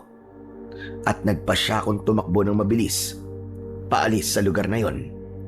Dumiretso ko sa bahay namin ni Lolo Sendong, habang sina Tulip at Rino naman ay umuwi rin sa kanilang tahanan. Kaya lang, bago pa ako makapasok sa loob ng aming bahay, biglang nanikip ang aking dibdib. Hindi ako makahinga habang nanlalabo ang aking paningin. Gumapang ako sa hagdan. Sakto naman na lumabas si Lolo Sendong at nakita niya ako sa ganong kalagayan. Apo! Diyos ko po, ano nangyari sa'yo? Teka, bakit ganyan ang itsura mo? Bakit may paso ka sa iyong pisngi? Ba't malalim din ang sugat mo sa balikat? Diyos ko po, saan ka ba nanggaling? Lumayo ka!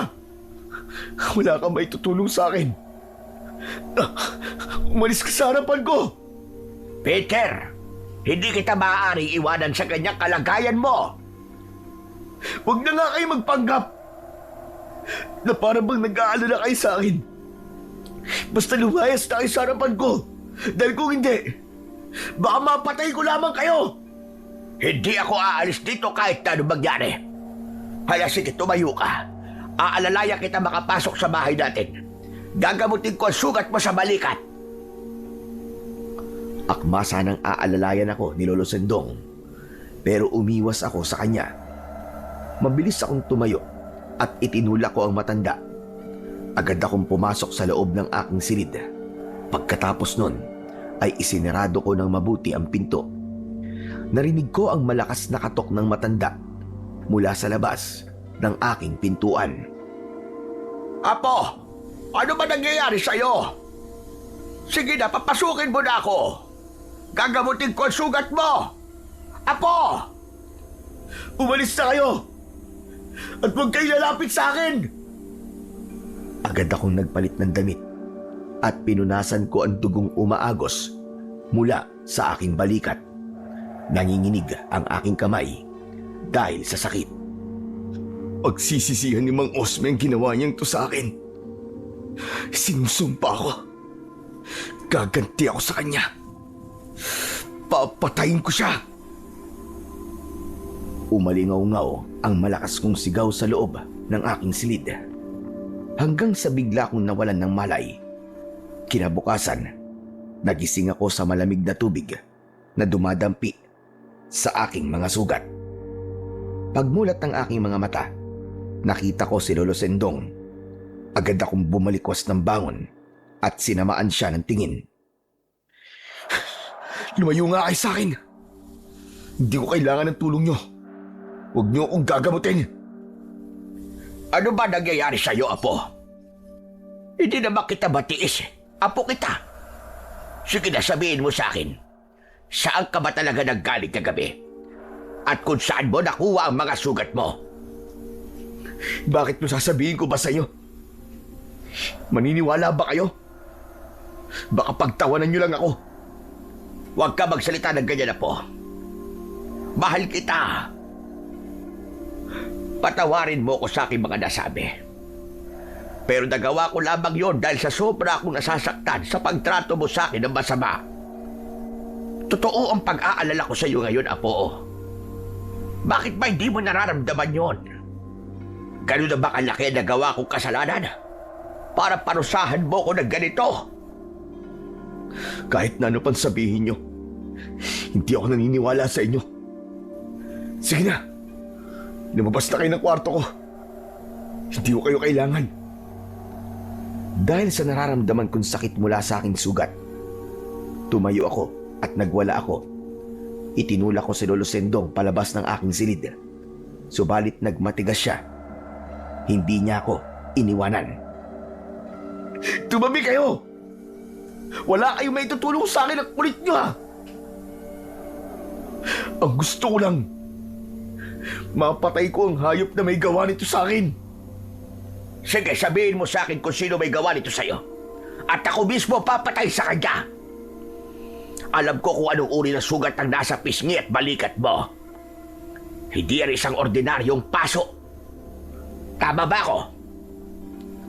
Natigilan ako sa huling sinabi na yon ni Lolo Sendong. Doon ko naramdaman ang seryoso niyang pag-aalala para sa akin. Sasabihin ko sana kay Lolo Sendong ang tungkol kay Mang Osme. Ngunit, bigla akong namilipit sa sakit ng aking tiyan. Kaya naman, mas lalo akong nagwala. Umalis na kayo! Umalis kayo sa harapan ko! Dahil baka hindi na ako makapagpigil sa akin sarili. At madamay pa kayo! Labas na! Wala nang nagawa si Lolo Sendong, kundi ang isara ang pintuan at lumabas ng aking silid. Habang ako naman, pinipigilan ko ang sakit ng aking tiyan. Kumakalam ang aking sikmura para bang may hinahanap na pagkain. Bigla kong dumapa sa saig. Pagkatapos ay tumihaya. Hindi ko makontrol ang aking katawan. Nauuhaw ako sa dugo. Biglang tumulo ang malapot kong laway. At pagkatapos, unti-unti kong naramdaman ang paghaba ng aking dila. Tinubuan din ako ng pangil na para bang kahawig ako ng aswang na undin. Anong nangyayari sa akin? Bakit nagkakaganito ang itsura ko? Pinagmasdan ko ang aking mga kuko na unti-unting humahaba na para bang sa palaka. Habol ang aking hininga na tumayo ako. Hindi maaari. Hindi maaari. Ayoko nito. Ayoko maging aswang. Malakas akong napasigaw at nagtalukbong ako ng kumot dahil sa takot. Malikot ang aking mga mata habang pinakikiramdaman ko ang aking paligid. Hanggang sa pagsapit ng gabi, nanatili ako sa ganung posisyon. Hindi ko na napigilan ang labis kong gutom. Kaya naman, dumaan ako sa bintana at lumukso. Tumakbo ako papunta sa kakawyan. Sa kabila ng dilim ng paligid, malinaw kong nakikita ang daan. Matalas din ang aking pang-amoy. At ang takbo ko, hindi ordinaryong takbo ng tao, kundi matataas na talon na kagaya ng sapalaka. Inilinga ko ang aking paningin sa paligid na para bang may hinahanap. Sakto nang tumigil ako sa pagtakbo, nakita ko ang usa na abala sa pagsabsab sa damuhan. Agad ko yung sinunggaban at walang awa kong kinagat ang kanyang leeg. Pagkatapos, winakwak ko ang kanyang tiyan. Hinugot ko ang kanyang laman loob. Hindi. Ano nangyayari sa akin? Bakit hindi ko mapigilan ang sarili ko? Habang pinipigilan ko ang aking sarili na huwag tikpan ang pagkain na nasa harapan ko, hindi ko makontrol ang aking braso. Pilit na umaangat ang aking kamay na may hawak sa bituka ng usa. Pilit kong isinusubo yun sa aking bibig. Ayoko! Ayoko ng karning to! Nangikiusap ako! Tulungan niyo ako! Wala akong nagawa. Malakas ang puwersang nagtutulak sa akin na lantakan ang lamang loob ng usa. Malangsa ang naaamoy ko, ngunit para akong nakakain ng pinakamasarap na karne na hindi ko pa natitikman sa buong buhay ko. Hindi pa ako nasiyahan sa paglantak sa lamang loob ng usa. Sinipsip ko pa ang kanyang dugo at hindi ako tumigil hanggat hindi ko nararamdaman ang pagkabusog. Nang matapos ako sa paglantak, napaluhod ako sa lupa at para ba akong nababaliw na niyakap ko ang patay na katawan ng kaawa-awang usa. Patawarin mo ako. Hindi ko sinasadya. Hindi ko alam kung ano nangyayari sa akin. Maya-maya pa ay bigla akong nakarinig ng naputol na sanga ng kahoy mula sa aking likuran. Paglingon ko, nakita ko si Lolo Sendong. Nanginginig ang kanyang katawan, namumula ang kanyang mga mata habang nakatingin sa aking muka. Apo ko, ano nangyayari sa'yo? Bakit nagkakaganyan ka? At saka ang itsura mo? Kahawig na kahawig mo ang aswang daon din. Sino may gawa niyan sa'yo? Lolo Sendong, ginawa po akong aswang ni Mang Osme sa pamamagitan ng nakakalason na baging. Ang tawag niya ho doon ay tubli. Umiiyak akong humarap kay Lolo Sendong. Lumapit siya sa akin at agad niya akong niyakap ng maigpit habang umiiyak. Diyos ko, ito na nga ba sinasabi ko? ang mangyari ang bagay na ito sa iyo, Apo. Nang mga oras na yon, naramdaman ko na wala pala talagang ibang tutulong sa akin, kundi si Lolo Sindong. Masamang masama ang loob ko dahil sa nangyari sa akin. Ngunit alam ko na bahagi lamang yon ng pagsubok sa akin upang maintindihan ko ang mga pagkakamaling nagawa ko. Lolo Sindong, tulungan niyo ako. Ayoko po maging isang halimaw. Oo, Apo. Tutulungan kita. Kailangan ko raw pong matalo ang mga aswang na undin. Ang mutya ng kanilang pinuno ang lunas sa laso na nasa loob ng aking katawan. Marahil maging sina Tulip at Trino, dumaranas din ngayon ng ganitong klaseng parusa. Diyos ko, kayong tatlong nilaso ni Osme.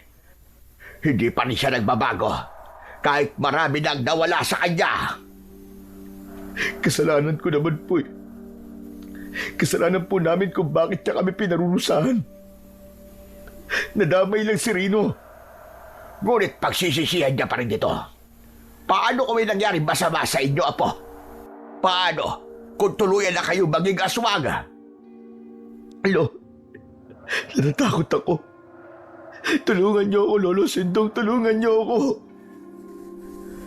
Hindi na ako nakatanggap ng tugon mula kay Lolo Sendong. Maya-maya pa, bigla na rin dumating sina Tulip at Rino. Maging sila ay nagulat din sa aking itsura. May luha ang kanilang mga mata at bakas sa kanilang muka ang labis na paghihirap sa pagiging aswang na undin. Totoo nga. Totoo ang sinasabi ni Mang Osme. Pumatay na rin kami ng hayop at kumain ng hilaw na karne. Diyos ko, anong gagawin natin? Kapag may nakaalam sa pagiging aswang natin, siguradong papatayin tayo ng taong bayan. Hindi ko hahayaan na mangyari yon sa inyo. Lolo Sindong, nahihirapan po akong huminga. Hindi ko na ho kaya. Pagkasabi ko nun, ay agad akong nawalan ng malay. Kinabukasan, nagising akong nakahiga sa aking katre. Katabi ko, si Lolo Sendong habang nakaupo at tulala sa labas ng bintana. Si Narino at Tulip naman ay nakatayo sa may pintuan. Nang makita nilang nagkamalay na ako, mabilis silang lumapit sa akin. Peter, kumusta na ang pakiramdam mo? Ayos na ako. Maganda na ang pakiramdam ko kahit papaano.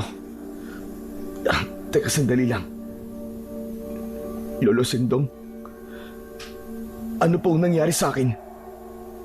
Nawalan ka ng malay kagabi. Nagpatulong ako kina Tulip at Trino para madala kita rito sa bahay, Apo.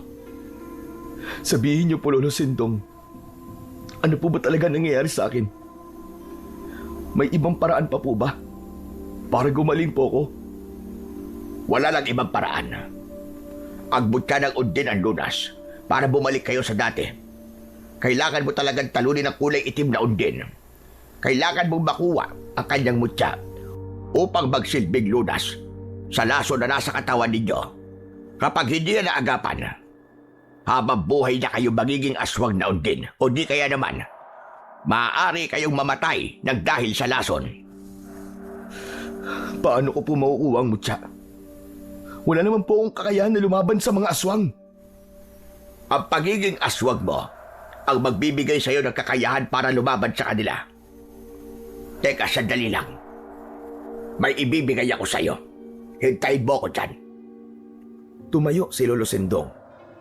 Lumapit siya sa kanyang tungkod na nakasandal sa dingding. Kinuha niya yon saka ibinigay sa akin.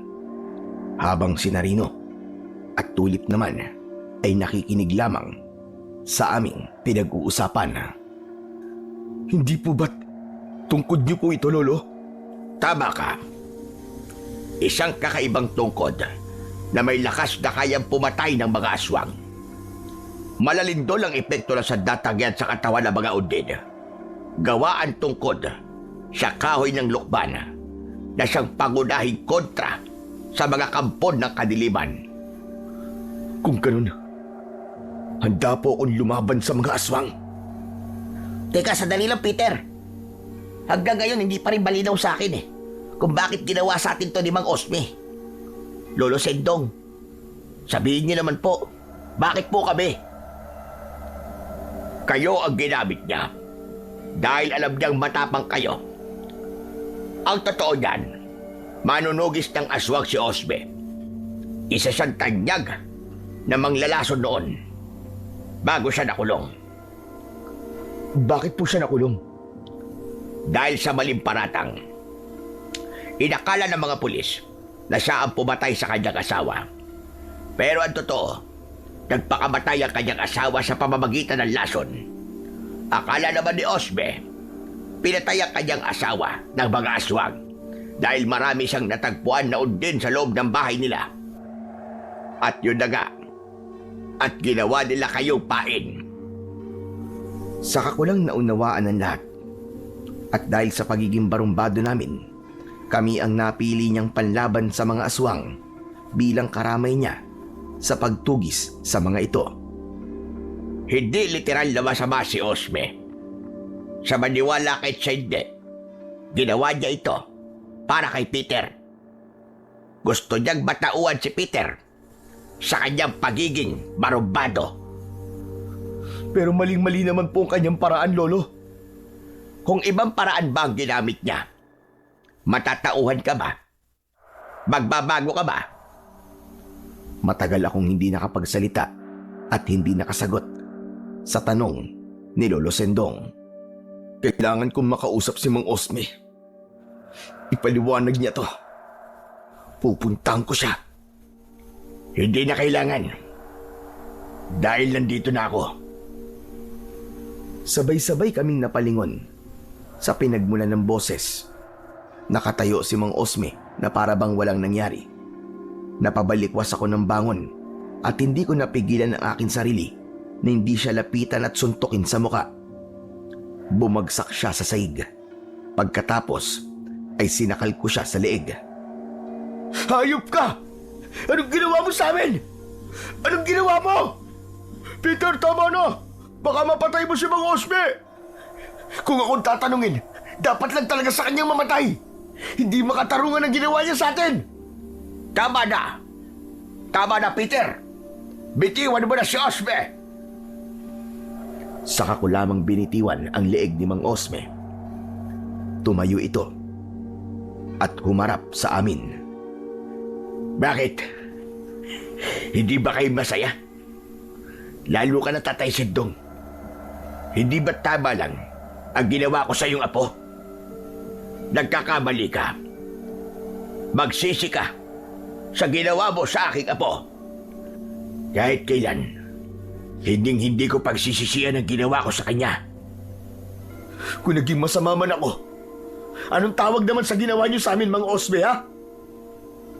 Masahol pa kayo sa halimaw. Tumawa ng malakas si Mang Osme. Kaya mas lalo akong nagalit. Pero inunahan na ako ni Tulip. Siya na mismo ang bumugbog kay Mang Osme na agad din namang inawat ni Narino at Lolo Sendong. Tama na! Tama na! Hindi na mababawi ang lason kahit patayin niyo pa si Osme. Kaya tumigil na kayo. Tama na yan! Mapapatay ko ang hayop na yan! Bitiwan niyo ako! Huwag niyo akong awatin! Tama na, Tulip! Huwag ka magpadala sa galit mo! Kahit na ano pang gawin niyo, hindi na mababawi ang lason sa mga katawan niyo. Mali! Mali ang ginawa mo sa kanila, Osme. Mali ang kaparaanan mo. Nagkakamali kayo, Tatay Sendong. Ito ang sa tingin kong tama. Para mabawasan na ang mga kagaya nilang barumbado sa baryo natin. Para wala ng siga-siga rito. Pagsisisihan mo kapag may nangyaring masama sa aking apo. Nagkabali ako. Sana hindi ko inutusan ng kaibigan ko na turuan ka sa paggawa ng lason. Ang tatay mo, gumagawa siya ng lason hindi para pumatay o manakit ng tao, kundi gumagawa siya ng lason para lipulin ang masasamang nilalang sa baryo natin. Pero ikaw, Ibang-iba ang ugali mo sa kanya.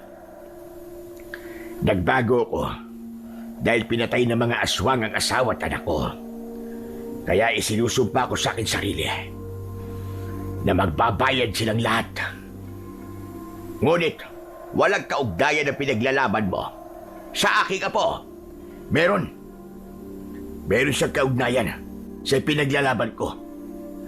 Inubos niya ang pasensya ko at nararapat lamang sa kanya ang maparusahan. Ano ka, Diyos? Hindi ka Diyos para magparusa. Harapin mo na lang ang parusa. Yan ang bagay sa'yo. At ako naman, sasalakayin ko na ang kuta ng mga aswang. Panahon na para tapusin ang laban namin. Tumingin sa akin ng matalim si Mang Osme bago siya umalis sa aking harapan. Maya-maya pa ay biglang nagsalita si Lolo Sendong. Sige na, Peter. Magpahinga ka na muna. Itabi mo ang sandata mo dahil natitiyak ko mamayang gabi. Sasalakay sa atin ang mga aswang. Bubulabugin ni Osme ang kanilang tirahan. Isa pa, nasa panganib kayong tatlo dahil naamoy na ng mga undin ang lason sa katawan ninyo. Kaya dapat na maging handa tayo. Kung ganun, pati kami ni Rino ay nasa panganib na rin. Ang mabuti pa, dito lang muna kami, Lolo Sendong, para hindi madamay ang pamilya namin. Ako rin po, Lolo Sendong. Sa pagkakataong ito, kailangan namin magtulungan tatlo. Tumango si Lolo Sendong bilang pagsang-ayon niya sa gusto ng dalawa. Agad siyang lumabas ng aking silid at naiwan si Narino at Tulip sa aking tabi. Tol, patawarin mo ako ah. Hindi ako naging magandang impluensya sa'yo. Pasensya ka na rin, Peter. Binsa ko nang hiniling ang bagay na to na sana dumating na ang taong magbibigay sa'yo ng parusa. Pero nang mangyari to sa'yo, hindi pala masaya, nakakalungkot. Dahil pakiramdam ko, para bang tinupad ng Panginoon ang aking kahilingan. At ngayon, ay nagdudusa tayo sa parusa ni Mang Osme. Huwag mong sabihin yan, Rino. Nasabi mo lamang yun dahil galit ka. Huwag niyo na akong alalahanin. Natauhan na ako. Alam ko na kung anong nagawa kong pagkakamali. Ang gusto ko lang naman ay ang makuha ang mutya ng itim na undin. Nang matapos na ang lahat ng to. Nakahanda akong tumulong, Peter. Maraming salamat, Rino. Patawarin mo rin ako sa lahat ng mga naging kasalanan ko sa'yo. Ako rin, tutulong sa'yo, Tol. Mamayang gabi, sabay tayong lalaban sa kanila. Rino, patawarin mo rin ako Wala na yun. Nangyari na yun Kung sasalakay ang mga aswang na undin sa baryo natin, panahon na para gumawa tayo ng kabutihan para sa lahat ng mga taga rito. Isang tango ang isinukli ko sa dalawa na ngayon ay aking mga tunay na kaibigan na. Buong araw kaming nagkulong sa loob ng aking kwarto. Pagsapit ng gabi, muli naming naramdaman ang pagbabago sa aming katawan. Naging kulay berde uli ang aming mga balat na parabang sa palaka. Ang kuko namin ay humaba na sapat ng panlaban sa mga aswang. Maya-maya pa ay nakarinig ako ng boses. Boses yun ni Lolo Sindong mula sa labas ng aking silid. Humanda na kayo! Narito na ang inyong mga sandata. Huwag kayong mag-alala. Maging ang taong bayan ay pinaghanda ko na rin sa nalalapit na pagsalakay ng mga aswang na undin. Nagkatingin ng kaming tatlo at lumabas ng aking silid. Kinuha namin ang aming mga sandata at nakiramdam sa paligid. Maya-maya pa ay narinig namin ang sunod-sunod na paghuni ng mga palaka mula sa labas ng aming bahay hanggang sa bubong. Humanda kayo!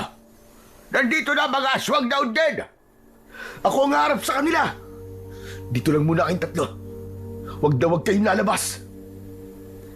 Maigpit kong hinawakan ng aking tungkod bago ko lumabas ng aming bahay. Hindi ako nagkamali Nakatayo ang mga aswang sa labas ng aming bakuran. Lahat sila ay umaangil habang tumutulo ang malapot nilang laway na may kasama pandugo. Ang ibang aswang naman ay nasa ibabaw ng aming bubungan habang nagkukutkot. Ginamit ko ang lakas ng aking tungkod para tumalon papunta sa bubong. Paglapat ng aking mga paa sa bubong, mabilis ko silang pinalo sa likod. 3 beses ko silang hinampas hanggang sa bumulwak ang kanilang dugo. Bumula ang kanilang bibig at nalusaw ang kanilang katawan dahil sa sarili nilang laway. Kasunod ng pag-atake ng 2 pang aswang na undin, sinalubong ko sila ng palo na tumama naman sa kanilang ulo. Nabasag ang kanilang bungo para silang lantang gulay nang mahulog sila mula sa bubong. Lumukso ako pababa sa lupa, saka matapang kong hinarap ang mga aswang. Ano? Yan lang ba ang kaya nyo, ha? Sige, sumugod pa kayo! Iginala ko ang aking paningin at matapang kong itinutok sa kanila ang aking sandata. Maya-maya pa ay biglang humawi ang mga nilalang na nakatayo sa aking harapan. At lumitaw ang isang kulay itim na undin. Habang nakangisi itong tumutulo ang malapot nitong laway. Ngunit ang ikinagulat ko sa lahat ay ang sakal niyang lalaki. Walang iba kundi si Mang Osme. Anong nangyayari? Paano nabiyag nila si Mang Osme? Natigilan ako nang itaas ng pinuno ng mga undin ang kanyang kamay at sinuntok niya sa mukha si Mang Osme. Bumagsak si Mang Osme sa lupa. Gumapang siya papalapit sa aking kinaroroonan.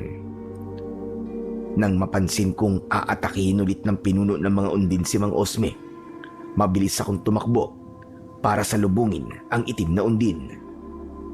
Tumalon ako ng mataas. Pagbagsak ko sa lupa, ipinalo ko ang aking tungkod sa katawan ng pinuno. Ngunit nasalo niya ang aking sandata at itinapon niya yun sa lupa. Pagkatapos ay gumanti siya sa akin ng kalmot na tumama naman sa aking leeg. Bumagsak ako sa lupa habang namimilipit sa sakit.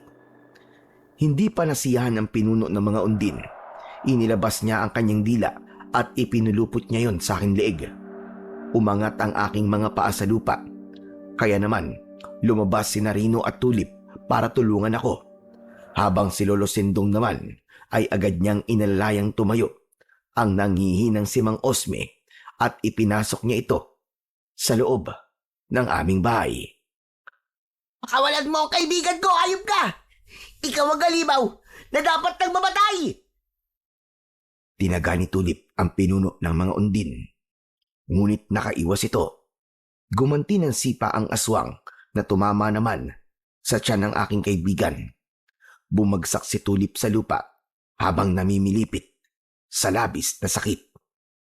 Si Rino naman ay pilit na tinatanggal ang dila na nakapulupot sa aking leeg. Bigla itong tumalsik dahil sa sipa ng pinuno ng mga undin. Kaya naman, gumawa na ako ng paraan para makawala.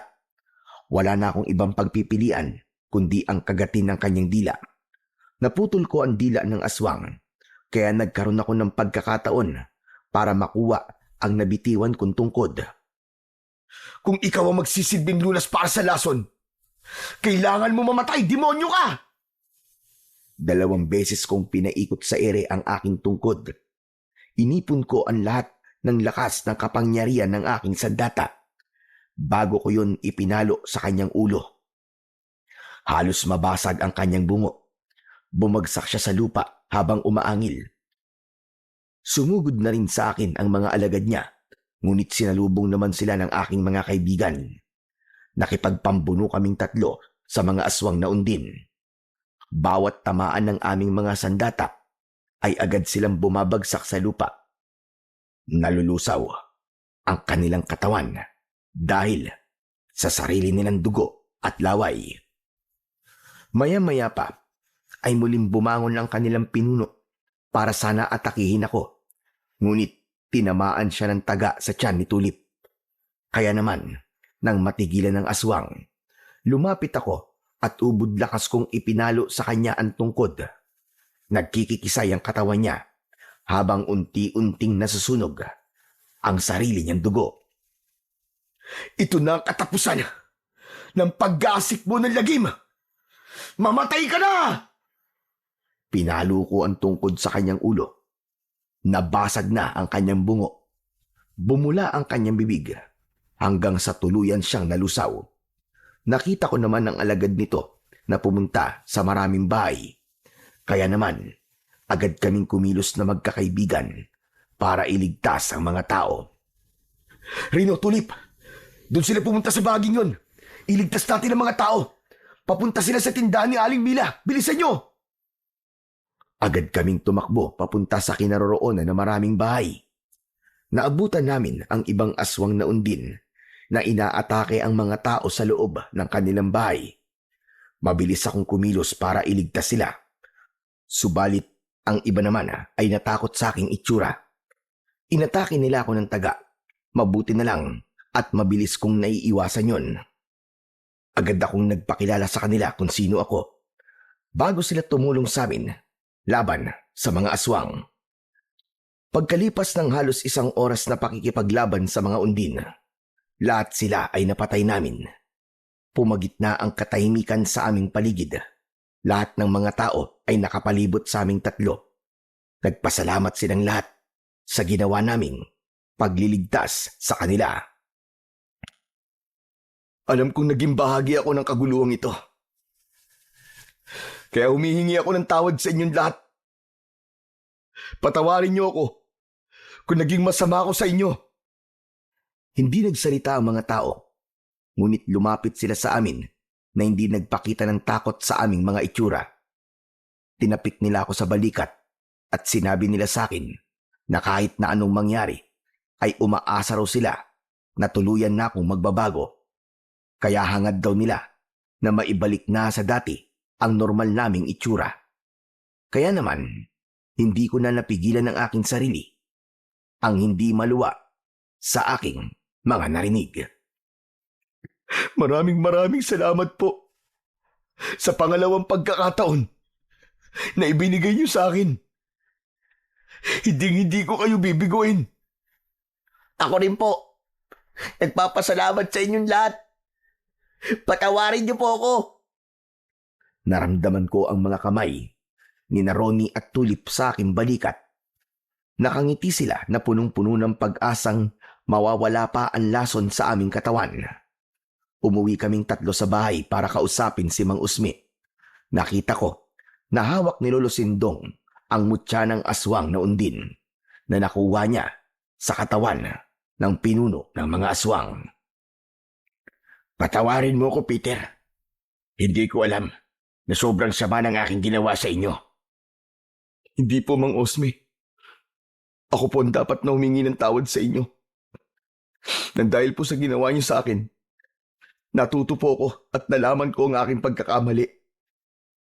Patawarin niyo ako. Siguro ay ginawa lamang itong paraan ng Diyos upang matauhan ang bawat isa sa inyo. At ikaw, Osbe, hindi totoo na namatay ang anak ninyo ni Leticia. Naggabing sinalakay ng aswang ang asawa mo. Naibigay niya ang bata sa iyong ama na si Dante. Ano ang ibig niyo sabihin, Tatay Sindong? Panahon na para malaman mo ang buong katotohanan. Hindi totoong pinatay ng aswang si Leticia, kundi nagpakamatay siya. Uminom siya ng lason, kaya nang dumating ang mga aswang na undin. Lahat ng kumain sa kanyang katawan ay namatay rin. Isinakripisyo niya ang kanyang sarili para sa kaligtasan ninyo mag-ama. At nang dumating ka, ay nagbago ang anyo ng mga aswang. At naging tao sila. Kaya naman, pinagbintangan ka ng mga tao na ikaw ang pumatay sa kanila. At nakulong ako dahil doon. Nasaan ho ang anak ko? Ang tatay mo ang nagbigay sa akin ng inyong anak. Ang anak mo ay walang iba, kundi si Peter. Si Peter na pinarusahan mo dahil sa iyong paghihiganti. Napahamak ang tatay mo dahil nilusob niya ang kuta ng mga aswang at naging isa siyang itim na undin. Si Dante, ang aswang na pinatay ng iyong anak. Diyos ko, paano nangyari yun? Ang buong akala ko, patay na ang aking ama. Kapag ang isang tao ay naging itim na undin, wala na siyang maaalalang pamilya. Ang pamilya para sa kanya ay mga alagad niya. Yun ang kapalit ng kakaibang lason na natutunan ng iyong ama. Bakit ngayon nyo lang to sinabi sa akin? Muntik ko nang mapatay ang sarili kong anak. At napatay pa niya ang aking ama. Dahil walang pagkakataon para sabihin sa inyo, hindi ko kayang mawala sa akin ang aking apo. Sinasabi niyo po bang hindi ko kayo totoong lolo Sendong? At pinatay ko pa ang totoo kong lolo? Tapos ang walang niyang lalaki na yan? Ang totoo kong ama? Oo, apo. Hindi totoong namatay ang mga magulang mo sa pag-atake ng mga aswang. Dahil ang totoo, namatay ang nanay mo dahil nagpakamatay siya.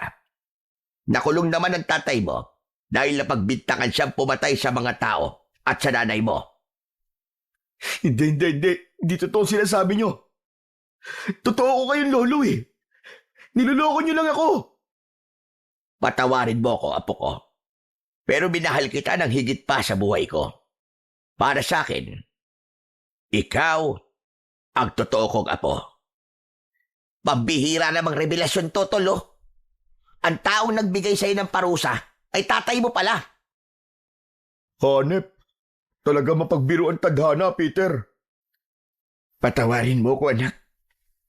Wala akong alam. Tama si Lolo Sendong. Kasalanan ko ang lahat. At hindi ako karapat-dapat na tawagin mong tatay. Umagos ang aking luha sa aking mga mata.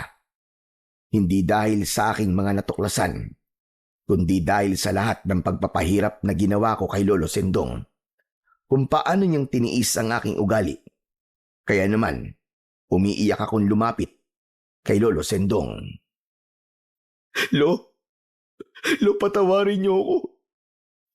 Patawad po sa lahat ng mga nagawa kong kasalanan sa inyo.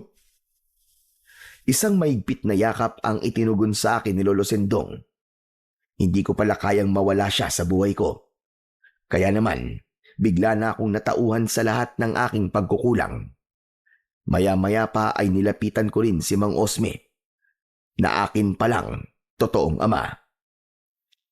Tay, tama na. Tigilan niyo na po ang ganitong gawain. Pareho po nating itama ang ating mga pagkakamali. Hindi na napigilan ng aking ama ang labis na tuwa at agad niya akong niyakap ng maigpit. Nang gabi ring yun, ay pinainom ako ni tatay ng lunas para sa lason ng tubli. Pagkalipas ng ilang minuto, ay bumalik na ako sa dati kong anyo kasama ang aking mga kaibigan. Nagkapatawaran na rin kami sa aming mga nagawang kasalanan. Pagkalipas ng maraming taon, malaki na ang ipinagbago ko. Naging active rescuer ako sa aming baryo. Hanggang ngayon, itinuturing pa rin ako ng mga tao na barumbado ng Sorsogon. Masaya naman akong naitama ang aking nagawang pagkakamali, kasama ang aking mga naging kaibigan na si Narino at Tulip. Hanggang dito na lamang po ang aking istorya. Lubos na nagpapasalamat, Peter.